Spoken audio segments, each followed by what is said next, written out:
Shadelstock. It's 1999.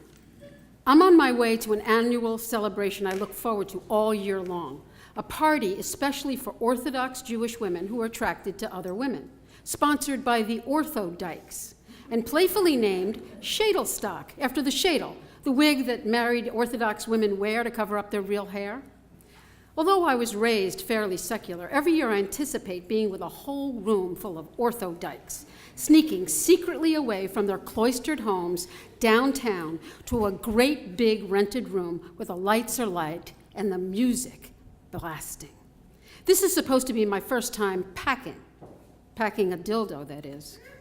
Tonight I'm feeling good in my male body, and convincing too, in my genuine, faded green Air Force flight suit with a neck-to-crotch zipper pulled down to show off my naked, hairy chest. Plus, I have my scruffy mustache, both created by gluing on my just-trimmed pubic hairs. Totally realistic. Ever since I can remember, I've felt strange, not at home in my female body. At 7 or 8 years old, I stand naked in front of the mirror, wondering why the image reflected back at me isn't the me I feel inside. Maybe it's because I'm what they call a tomboy and excel at sports and have been told I'm not supposed to beat all the boys, or because I have an overwhelming desire to touch other girls. There was absolutely no public education about sexual orientation or gender identity at the time. Am I just what my peers call a leslie? Or have I been born in the wrong body? At age 11, I get my period. I come out of the bathroom and pull down my pants to show my mom the blood. In keeping with a strange Jewish tradition, she gives me a good smack on the butt, exclaiming, "Now you are a woman." "I don't want to be a woman," I reply. Years later, I'm approaching college in the late 60s. I consider studying under John Money, the pioneer of sex change operations, so I can seriously consider a sex change for myself. But that never happens. Instead, I get drummed out of George Washington University for being queer. Growing up, I felt confused, but as an adult, it's clearer to me. I feel both male and female, not androgynous, but both sexes. Depending on my mood, I have sex as a male or a female. And I need my partners to understand and appreciate whichever me is the me at any given moment. Usually it's a big turn-on and adds a lot of very spicy fun.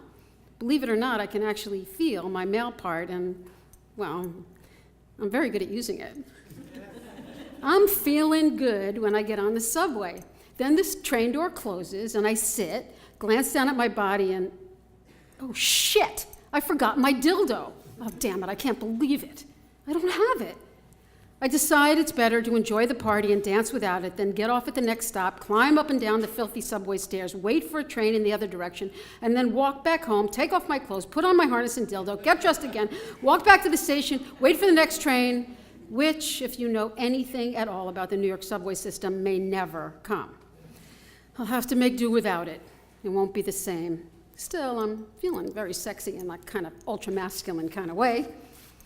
I enter the space, decorated with crepe paper streamers like a cheesy senior prom, and I spot a cute younger woman dressed like all the others in a dark, mid-calf skirt and a blouse modestly covering her elbows. I ask her to dance. She nods shyly and follows me to the very edge of the dance floor, barely moving to the music. "I've never danced with anyone in public before," she whispers. I reassure her that this isn't exactly public, but that doesn't seem to make her feel any more at ease. Her movements remain careful and tentative. Wow, I think this is some serious-ass religious programming. I mean, not being able to dance with a partner in public, my favorite thing to do. I can't even imagine. Every time I approach, each woman says yes, so I know they want to dance, and with me. But their bodies are so controlled, so stiff, not at all like how I dance, which I admit is like a wild man. I try to tone down my usual abandon so as not to intimidate, but even my limited gyrations seem huge in comparison. I walk over to the drink table to quench my thirst. That's where I hear the whisper. "Is that really a guy?" "I don't know. I think so. I thought there were no men allowed."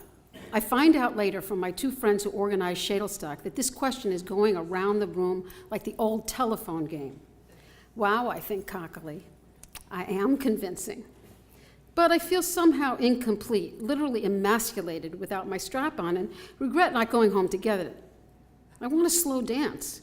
I want to rub my hard cock up against some cute Orthodox woman's thigh. Well, I think, not tonight, Josephinowitz. Then I spot her. Large, dark, intelligent brown eyes, vibrant smile, open and joyful, laughing, and way younger, just like I like. We dance. She's fun. Afterwards, we talk about her 3 young kids, who she is raising all by herself, and their after-school lessons, and her work, and serious Jewish study. Maybe she could be a rabbi one day, she tells me, which of course is strictly prohibited in Orthodoxy. I'm impressed. Rebecca tells me that she bravely sometimes wears pants when she goes out, but changes into a dress or skirt every time she goes back into the house, so her kids will never see her in this prohibited clothing. She rolls her eyes and laughs and tells me that since she is constantly forgetting things from the house to the car, it's a comical juggling act, an absurd charade. I like her. She gives me her number. After Shadelstock, we see a lot of each other with the kids. We go on boat rides, to the Children's Museum, picnics, strictly kosher, of course. I love her kids, and they bring out the best in me. Rebecca's family is excited to be Jewish, something I have never considered. Her son, Shlomo, teaches me about holidays I've never even heard of. And I'm amazed to learn that to them, each and every day has a special meaning. Each month has a certain significance, and each day is either a holiday or a day of preparation for the next holiday. They wake up and say a prayer. They even say a prayer when they go to the bathroom. Her kids love being with me, too. I make them laugh, telling them silly, made-up stories like I was born with my nose where my ears were and my arms where my legs were, and that I had a long series of operations to put them all in the right places. And they never know if I'm serious or not. They look at me through squinted, suspicious eyes, asking, "Did that really happen?" Giggling like crazy at the increasingly bizarre images I paint about how my body has been transformed. One day, Rebecca asked me if I'm spending time with her just because I love her kids so much. That tickles me. Can you imagine a straight woman asking that of a man she's dating? But it turns out that although Rebecca really likes me and enjoys the time we all spend together, she just wants to be friends. And she thinks I'm too old for her anyway, so what can I do? I guess I'll have to just wait for next year's edition of Shadelstock. And next year, I'm going to put a big sign on the inside of my door so I won't forget. Wear the dildo. Thank you.